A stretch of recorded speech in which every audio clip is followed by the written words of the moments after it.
बिस्मिल्लाहिर्रहमानिर्रहीम। अस्सलाम वालेकुम डियर स्टूडेंट्स, मैं हूं आपका बायोलॉजी टीचर असद सुल्तान। आज का जो हमारा टॉपिक है वो हम 9th क्लास की बायो स्टार्ट करने जा रहे हैं। तो फर्स्ट चैप्टर है इंट्रोडक्शन टू बायोलॉजी। बायोलॉजी का तारुफ, बायोलॉजी क्या होती है, उसमें हम जनरल चीज़ें जो है वो पढ़ेंगे। ठीक है, अब इसमें सबसे पहले अभी तक जो है वो आप लोग 7, 6, 5, 8 क्लासेस तक, छोटी क्लासेस तक जनरल साइंस पढ़ते आए हैं।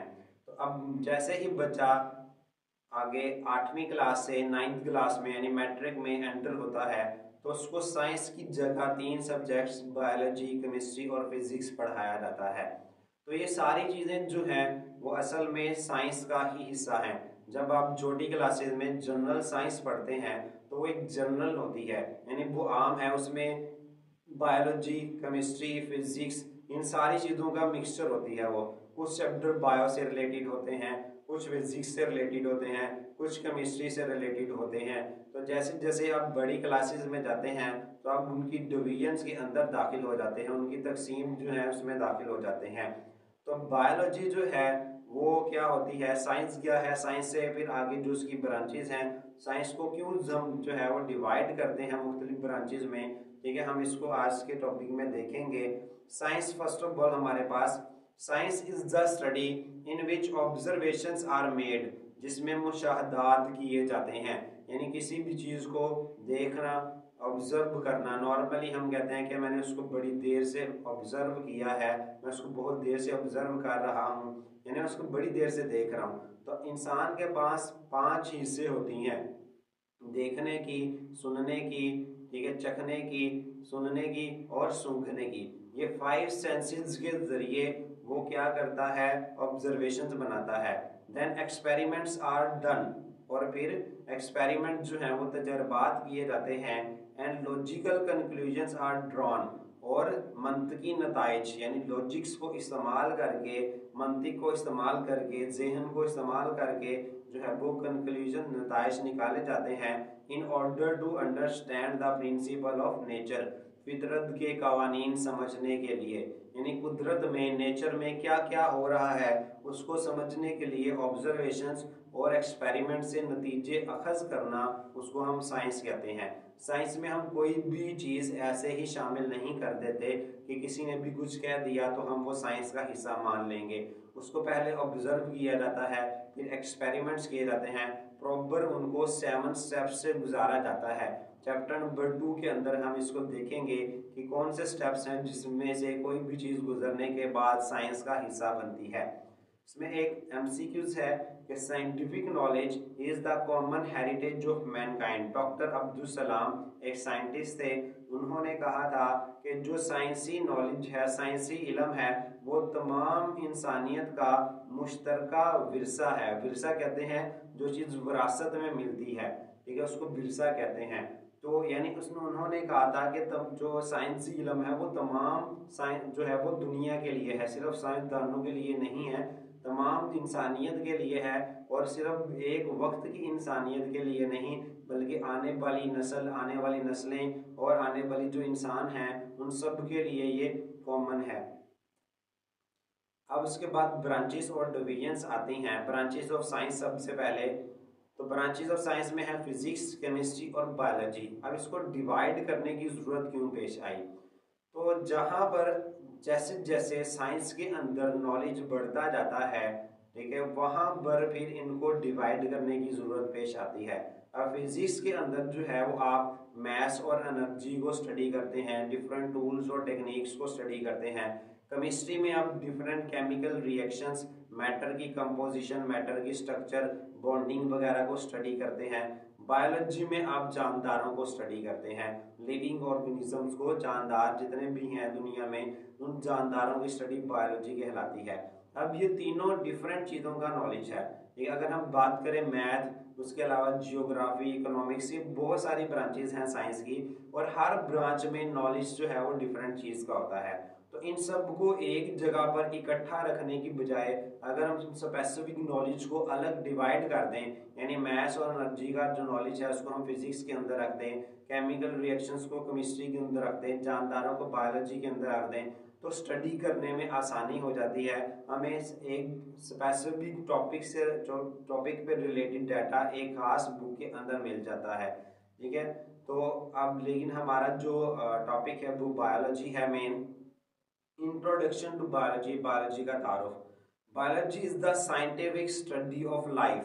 बायोलॉजी असल में जिंदगी का साइंसी मुतालिया है। द वर्ड बायोलॉजी, बायोलॉजी का जो लफ्ज़ है has been derived from two Greek words, दो यूनानी ज़बान के अल्फाज से निकला है, यूनानी अल्फाज से निकला है। यूनान के अंदर जो ज़बान बोली जाती है उसको हम ग्रीक कहते हैं, ठीक है। तो ग्रीक वर्ड्स, दो वर्ड्स हैं, कौन कौन से, बायोस एंड लोगोस, यानी बायो का वर्ड बायोस से निकला है और लॉजी का वर्ड लोगोस से निकला है। बायोस मीन लाइफ, जिंदगी, लोगोस मीन थॉट और रीजनिंग, ठीक है, सोचना या वजह तलाश करना, ठीक है, यानी जिंदगी के बारे में सोचना या जिंदगी की वजह तलाश करना, उसको जो है वो हम बायोलॉजी कहते हैं। अब इससे नेक्स्ट जो है वो आती है डिवीजन। अब इसमें एक जो है वो हम कह लें कि कंसेप्ट या थोड़ी सी समझने की जो बात ये है कि डिवीजन्स और ब्रांचेस के अंदर क्या फ़र्क है। डिवीजन्स असल में मेन ब्रांचेस को कहते हैं, यानी जिस तरह साइंस की आगे ब्रांचेस आ जाती हैं, बायो, केमिस्ट्री, फिजिक्स, तो ये साइंस की मेन ब्रांचेस हैं। उसके अंदर मज़ीद और ब्रांचेस हैं। अब बायो के अंदर हम काफ़ी सारी ब्रांचेस डिस्कस करेंगे। तो अब इसी तरह बायो के अंदर जो मेन ब्रांचेस हैं वो ज़ूलॉजी, बॉटनी और माइक्रोबायोलॉजी है। ये तीन डिवीजन्स हैं। तो डिवीजन्स डिफरेंट हैं, ब्रांचेस डिफरेंट हैं, ठीक है। तो जब आपको क्वेश्चन डिवीजन से रिलेटेड आएगा तो आप डिवीजन्स लिखेंगे और ब्रांचेस से रिलेटेड आएगा तो ब्रांचेस लिखेंगे, ठीक है। डिवीजन्स में ब्रांचेस और ब्रांचेस में डिवीजन्स आपने नहीं लिखनी। तो डिवीजन्स क्या है, मेन ब्रांचेस जो होती हैं।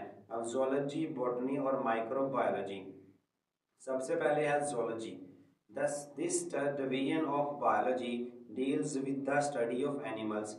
इस बायो की ये जो डिवीजन है इसका ताल्लुक जानवरों के मुताले से है। इसमें जानवरों की स्टडी जो है वो की जाती है, ठीक है। अब जानवरों में बहुत सारी आगे कैटेगरीज आ जाती हैं, बर्ड्स भी आ जाते हैं, इंसेक्ट्स भी आ जाते हैं, ठीक है। उसके अलावा दूसरे एनिमल्स भी आ जाते हैं। तो ये सारी जो है वो इसके अंदर आती है।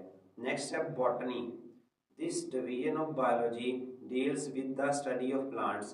बायोलॉजी की इस डिवीजन का ताल्लुक पौधों के मुताले से है। इसमें पौधों की सारी स्टडी की जाती है।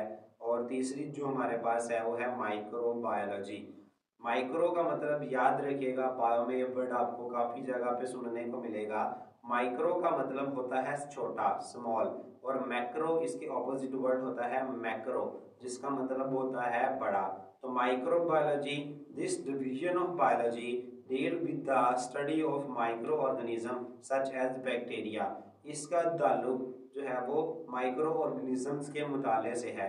माइक्रो का मतलब छोटा, ऑर्गेनिज्म जानदार, यानी छोटे जानदार। अब छोटे जानदार से मुराद ऐसे जानदार जिनको हम आम आंख से नहीं देख सकते, उन्हें हम कहते हैं माइक्रो ऑर्गेनिजम्स।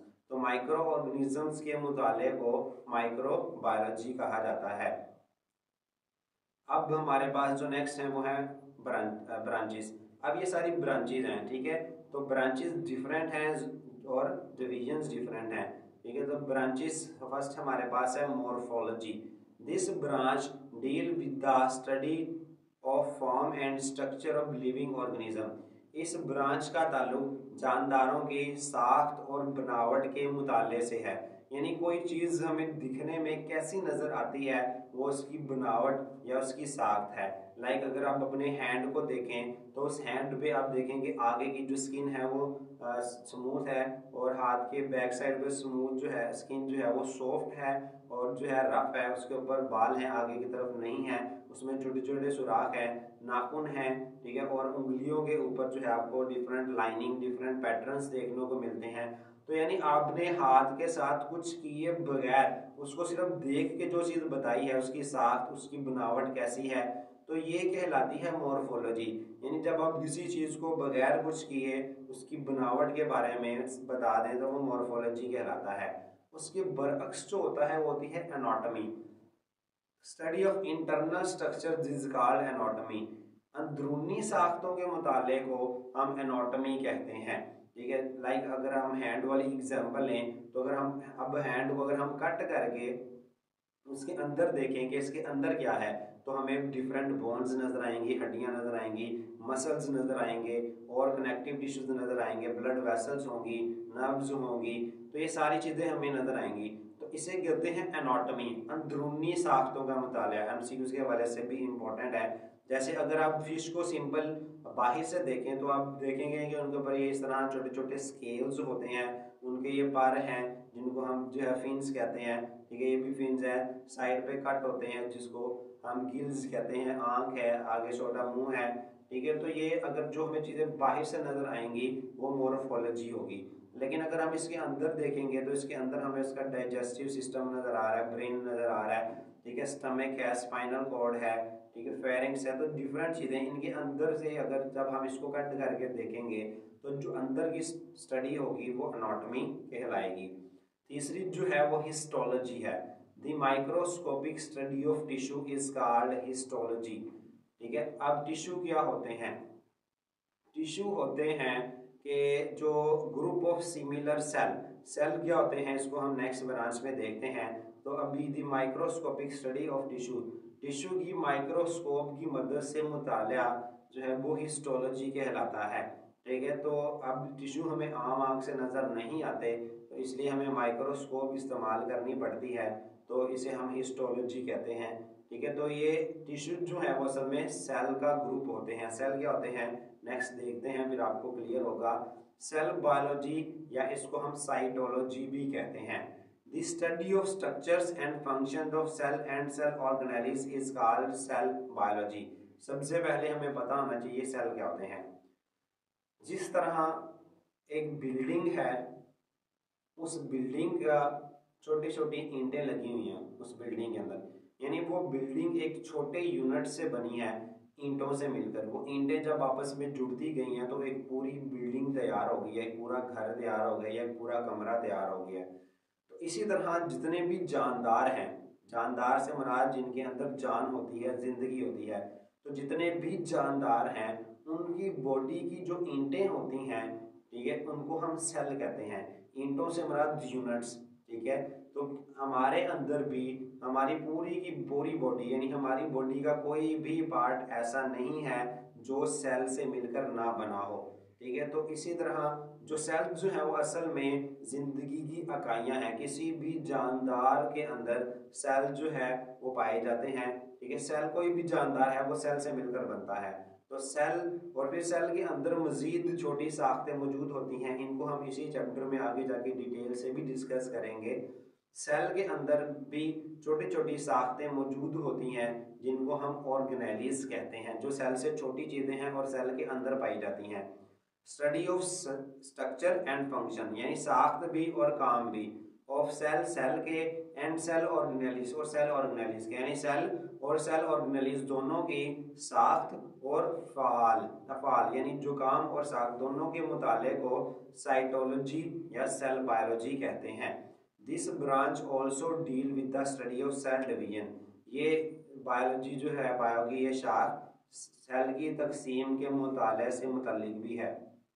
सेल की अगर आप डायग्राम देखें साइड पे, तो एक सेल है नॉर्मल के सेंटर में एक ऑर्गेनेली होता है जिसको हम न्यूक्लियस कहते हैं। उस न्यूक्लियस के अंदर सेल का डीएनए भी मौजूद होता है जो सारे काम को कंट्रोल करता है। उसके अलावा ये जो डिफरेंट चीज़ें आपको नज़र आ रही हैं, माइटोकॉन्ड्रिया, स्मूथ एंडोप्लाज्मिक रेटिकुलम है, रफ एंडोप्लाज्मिक रेटिकुलम है, वेसिकल्स हैं, लाइसोसोम्स हैं, गोल्जी अपरेटस है, साइटोस्केलेटन है, ये साइटोप्लाज्म है, ये सारी की सारी चीज़ें जो हैं वो ऑर्गेनेलिस कहलाती हैं, यानी जिनसे मिलकर जो है वो सेल बनता है, ठीक है। तो ये ऑर्गेनेलिस हैं सारे के सारे, याद रखिएगा। अब सेल डिवाइड भी होते हैं, ठीक है। Chapter number 5 mitosis meiosis cell cycle वाला जो चैप्टर है उसमें हम देखेंगे। अब सिंपल सी बात है, अगर मैं आपको कहूँ कि एक रूम जो है, एक कमरा छोटा है, तो उसके अंदर ईंटों की जो तादाद है वो कम होगी, ठीक है, यानी वो कम ईंटों से बनेगा। और अगर एक कमरा या एक बिल्डिंग बड़ी है तो उसमें ज़्यादा ईंटें लगेंगी। तो इसी तरह जब हम छोटे होते हैं तो हमारे अंदर सेल्स की तादाद कम होती है। तो जैसे जैसे हम बड़े हो रहे होते हैं सेल्स भी तादाद में बढ़ रहे होते हैं, ठीक है। तो हम बड़े क्यों होते हैं? क्योंकि सेल्स डिवाइड हो रहे होते हैं और जब सेल डिवाइड होते हैं तो हमारी ग्रोथ होती है। तो सेल डिवाइड भी होते हैं, वो भी हम सेल बायोलॉजी के अंदर ही स्टडी करते हैं। अब आते हैं फिजियोलॉजी पे। This branch deal with the study of functions of different parts of living organism. इस ब्रांच का, इस शाख का ताल्लुक जिस्म के मुख्तलिफ हिस्सों के अफ़आल के मुताले से मुतल्लिक है। यानी इसमें जिस्म के मुख्तलिफ हिस्सों के काम का मुताला किया जाता है कि कौन सा पार्ट क्या काम करता है। जैसे आई, आँख जो है उसका देखने से मुतल्लिक है, आँख देखने के काम आती है, ठीक है। कान सुनने के काम आते हैं, कान का काम सुनना है, आँख का काम देखना है, नोज़ का काम स्मेल करना है, ठीक है। ज़बान का काम चखना है, ठीक है। टांगों का काम चलना है या भागना है। दिल का काम जो है वो खून को पंप करना है। फेफड़ों का काम सांस लेने में मदद देना है। मैदे का काम डाइजेशन करना है, खुराक को हजम करना है। यानी हमारे जिस्म के जितने भी पार्ट हैं उनके जब हम काम को स्टडी करेंगे, फंक्शन को स्टडी करेंगे, उसको हम फिजियोलॉजी कहते हैं, ठीक है। नेक्स्ट है वो जेनेटिक्स। जेनेटिक्स क्या होता है? स्टडी ऑफ जीन्स, जीन्स का मुताला and their role in inheritance, और विरासत में उनके किरदार का मुताला, ठीक है। अब ये क्या होती है? Inheritance means the transmission of characters from one generation to the other. Inheritance, विरासत से मुराद खसूसियात का वालदैन से बच्चों में मुंतकिल होना या एक नस्ल से अगली नस्ल में मुंतकिल होना। जब बच्चे पैदा होते हैं तो हम नॉर्मली कहते हैं कि इसकी नाक जो है वो मदर पे गई है, या इसका जो फेस है स्ट्रक्चर वो ज़्यादा फादर पे गया है। तो खसूसियात वालदैन से बच्चों में मुंतकिल होती हैं, उसे हम कहते हैं इनहेरिटेंस। इस इनहेरिटेंस को कंट्रोल करता है डीएनए, ठीक है। तो डीएनए के अंदर छोटे छोटे सेगमेंट्स होते हैं जो इन खसूसियात को कंट्रोल करते हैं, जिनको हम जीन्स कहते हैं। 10th क्लास में आप इनको डिटेल से पढ़ेंगे। तो जीन्स जो हैं वो असल में सारी चीज़ों को कंट्रोल कर रहे होते हैं। तो जीन्स का मुताला और विरासत में वो कैसे अपना किरदार अदा करते हैं उसको हम जेनेटिक्स कहते हैं, ठीक है। तो ये एक कंप्लीट डीएनए है। इस डीएनए के अंदर जो है ये डिफरेंट कंपोनेंट्स हैं जिसको आप आगे जाके डिस्कस करेंगे। नेक्स्ट है embryology. It is the study of the development of an embryo to new individual. ये एक जानदार, एक एम्ब्रियो के एक नए जानदार में नमू पा जाने के मुताले को हम एम्ब्रियोलॉजी कहते हैं। पहले तो डेवलपमेंट होती क्या है? डेवलपमेंट से मुराद एक बच्चे का माँ के पेट के अंदर ग्रो करना है। यानी जब मेल और फीमेल गेमीट्स मिलते हैं तो एक सिंगल सेल बनता है जिसको हम जाइगोट कहते हैं। एक सेल को हम आम आंख से नहीं देख सकते, इतना ज़्यादा छोटा होता है, ठीक है। तो उस एक सेल से एक पूरा जानदार बनता है, यानी जो नया बच्चा, न्यू बोर्न, नया बेबी पैदा होता है, ठीक है, वो जो है वो करोड़ों सेल्स पर मुश्तमिल होता है।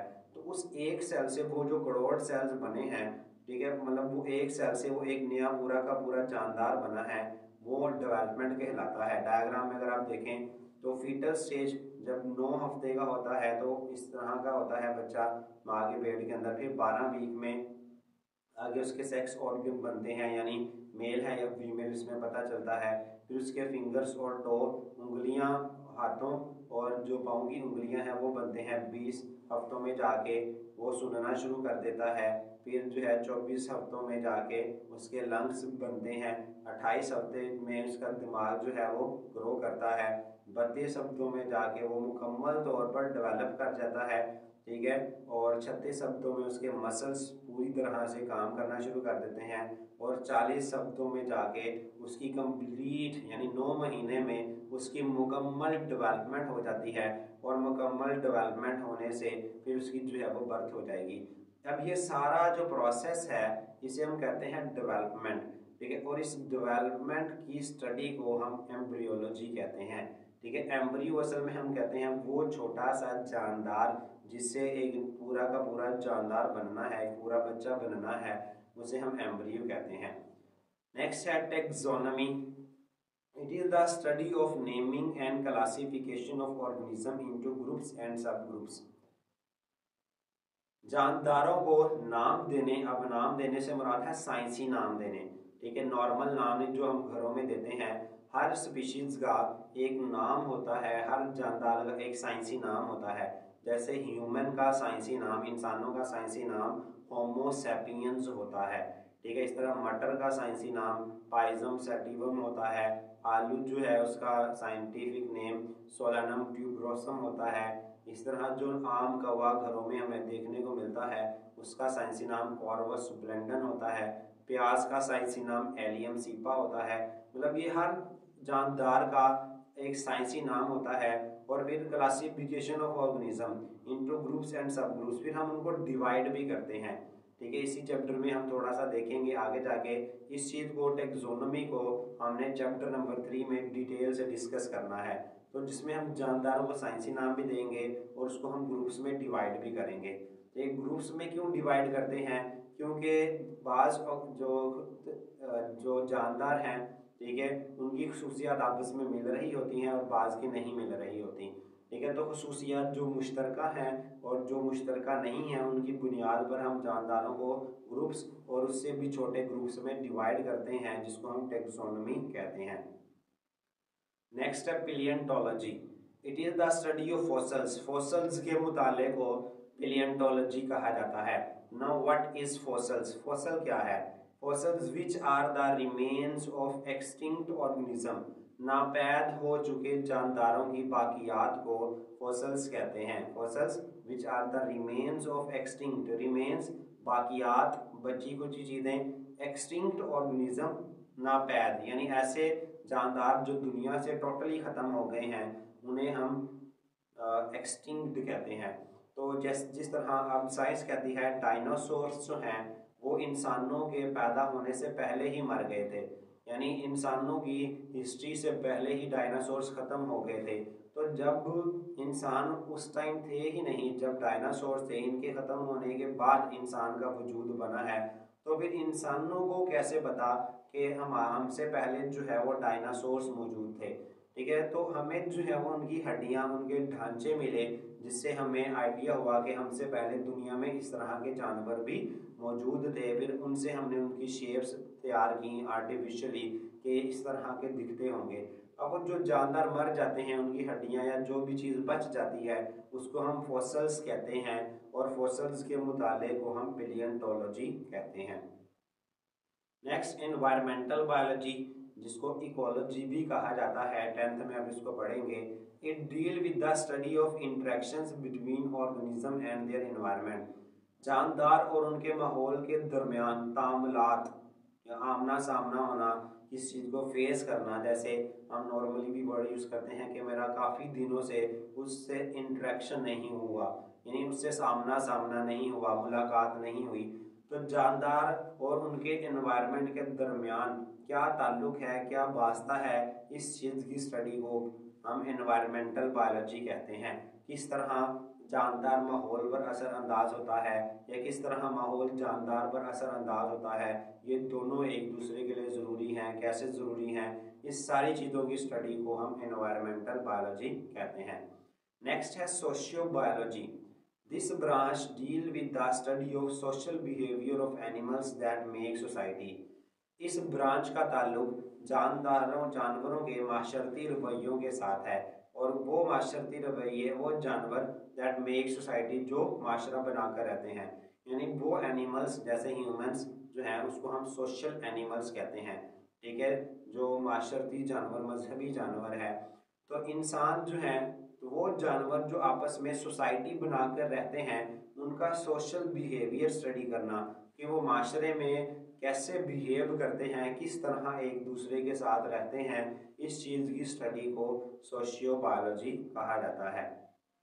Parasitology, study of parasite is called parasitology. Parasites के मुताले को पैरासाइटोलॉजी कहा जाता है। अब इसमें बच्चे मिस्टेक्स करते हैं अक्सर। पैरासाइटोलॉजी जो है उसकी डेफिनेशन अलग है, पैरासाइट्स की डेफिनेशन अलग है। पैरासाइट्स की डेफिनेशन बहुत इंपॉर्टेंट है। नॉर्मली जब पैरासाइट्स की डेफिनेशन आती है तो बच्चे पैरासाइटोलॉजी की डेफिनेशन लिखाते हैं, तो ये दोनों डिफरेंट हैं। पैरासाइट्स के मुताले को पैरासाइटोलॉजी कहते हैं। पैरासाइट्स क्या हैं? पैरासाइट्स आर द ऑर्गेनिज्म, जानदार हैं, दैट टेक फूड, जो खुराक लेते हैं, एंड शेल्टर, और पनाहगाह रहने की जगह लेते हैं, फ्रॉम लिविंग होस्ट, जिंदा जानदार से, एंड इन रिटर्न, बदले में, हार्म देम, उन्हें नुकसान पहुंचाते हैं। फॉर एग्जाम्पल लाइसिस, जुएं जो हैं, जो सरों में रहती हैं, सर के अंदर रहती हैं, वो पैरासाइट्स हैं। ठीक है, यानी वो जानदार जो दूसरे जानदार से रहने की जगह भी लेंगे, उनसे खुराक भी लेंगे, बदले में उनको नुकसान पहुंचाएंगे। जैसे मॉस्किटो, मच्छर भी जो है वो पैरासाइट है, वो हमारे ऊपर बैठता है, रहने की जगह लेता है, खून चूसता है, खुराक भी लेता है, बदले में नुकसान पहुंचाता है। बैक्टीरिया, वायरसेस, ये सारे सा क्या हैं, पैरासाइट्स हैं। पेट में जो कीड़े होते हैं, एंटमेबा, एस्केरिस वगैरह, ठीक है, तो ये सारे के सारे पैरासाइट्स होते हैं। नेक्स्ट है biotechnology. It deal with the study practical application of living organisms to make substances for the welfare of mankind. इसका ताल्लुक जानदारों के अमली इतलाक से है, ऐसी अशिया, ऐसे मादे बनाने से जो इंसानियत को फ़ायदा दे सकें। ठीक है, यानी माइक्रो ऑर्गेनिजम्स को इस्तेमाल किस लिए करना कि उनसे ऐसी चीज़ें बनवाएं जो इंसानों को फ़ायदा दें, इसको हम बायोटेक्नोलॉजी कहते हैं। जैसे हम रूटीन में ब्रेड यूज़ करते हैं, बन यूज़ करते हैं, मुख्तलिफ तरह की कोल्ड ड्रिंक्स यूज़ करते हैं, अचार यूज़ करते हैं, दूध से दही बनाते हैं। ठीक है, ये दूध से दही बनाना, मुरब्बे डालना, तो ये सारी की सारी चीज़ें बायोटेक्नोलॉजी की मुनहुने मिन्नत हैं। ठीक है, ये हम सारे बैक्टीरिया को यूज़ करके चीज़ें बनाते हैं। ठीक है, जिससे हमें बहुत सारा फ़ायदा होता है। उसके बाद कुछ बायोलॉजिकल इश्यूज हैं बॉक्स के अंदर जो हैं कि क्वेश्चन में आप पूछ सकते हैं कि आजकल में कौन से ऐसे बायोलॉजिकल इश्यूज हैं जिसका हमें सामना है। ह्यूमन पॉपुलेशन ग्रोथ, इंसानों की बढ़ती हुई आबादी, इन्फेक्टियस डिजीजेस, ठीक है, बीमारियां, इन्फेक्शंस, एडिक्टिव ड्रग्स, नशा आवर अदवायात, एंड पोल्यूशन, और आलूदगी are the major biological issues today. आज के बड़े बायोलॉजिकल इश्यूज हैं। उसके बाद आते हैं इम्यूनोलॉजी।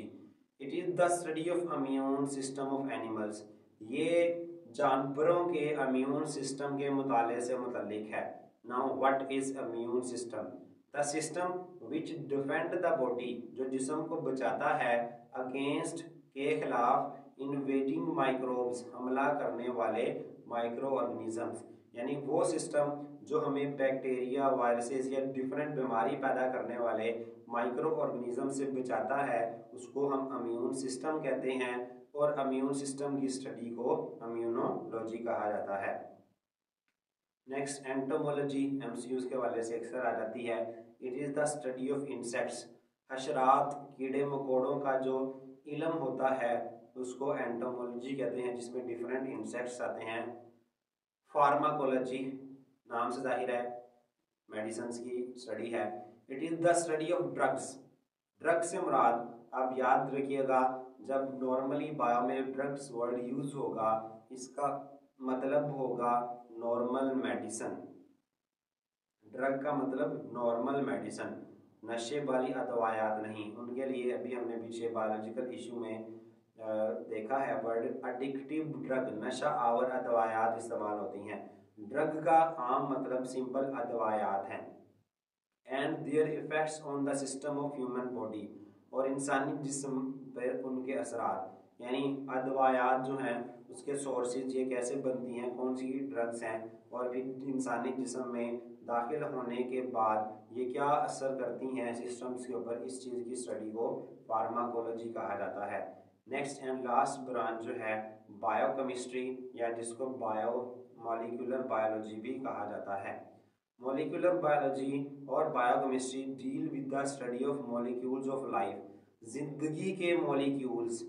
ठीक है, जिंदगी के मॉलिक्यूल्स, मसलन पानी, proteins, carbohydrates, lipids, nucleic acids. Nucleic acids क्या होते हैं? डीएनए और आरएनए जो है उनको हम न्यूक्लिक एसिड्स कहते हैं। ठीक है, तो पानी, प्रोटीन जो गोश्त होती है, कार्बोहाइड्रेट्स अनाज वगैरह जो होते हैं, मीठी चीज़ें इसमें आती हैं, लिपिड्स चिकनाइयाँ, फैट्स, ऑयल, डीएनए, आरएनए, इन सब की चीज़ों को, यानी ज़िंदगी इन्हीं से मिलकर बनती है। इन सब की स्टडी को